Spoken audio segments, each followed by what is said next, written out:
Ik heb geprobeerd de wind te verbeelden. Het is niet dat het speciaal iets voorstelt, maar dat moet je het gevoel van wind geven. En de wind kan er doorheen. En dit zijn vormen die... Hier kun je ook van alles in zien. Het zijn vormen die je veel op de Schelling terugziet. In het zand of in de duinen of in het bos. Wat is er eigenlijk fascinerend aan wind? Ja, het is niet te vangen, hè? Niet te vangen in beeld ook. Dus het valt niet mee om dat proberen te verbeelden. Eigenlijk moet je het helemaal niet proberen, maar ik heb het toch gedaan.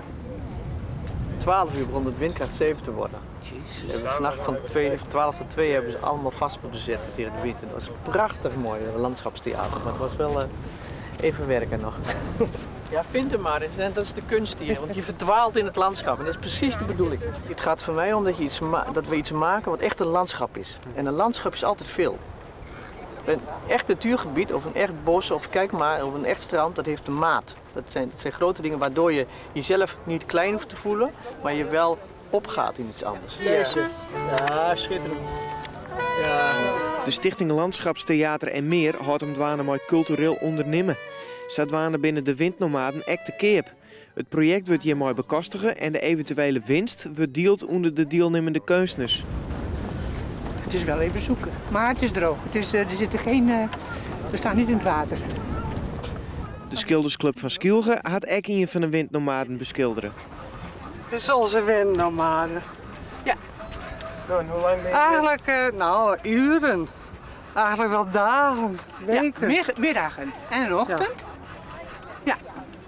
Hoe kun je nou een goed schilderijmaatje in een groep? We hebben eerst allemaal schetsen gemaakt met z'n allen. Ja, zo'n soort ruziemaatje of? Geen ruzie maken. Nee. En hebben we schetsen gemaakt met z'n allen en is eigenlijk dit eruit gekomen. Wat vind je ervan om hier om uit te doen? Ja, het is wel heel bijzonder, vind ik. Hè. Dat dan ook zelfs op foto's en zo. Nou. Dan is het wel een mooi gezicht natuurlijk aan de zee en ja, prachtig mooi.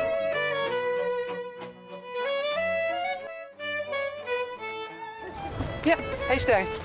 Iemand. Ik hou erg van schilderen met iets wat je niet duidelijk meteen ziet. Dus het is figuratief begin ik meestal. Dat gaat onmiddellijk weer weg. En dit is voor mij een soort verstilde beweging. Het is een boom, maar het is geen boom. En hier zie je hij aardt met de wortels.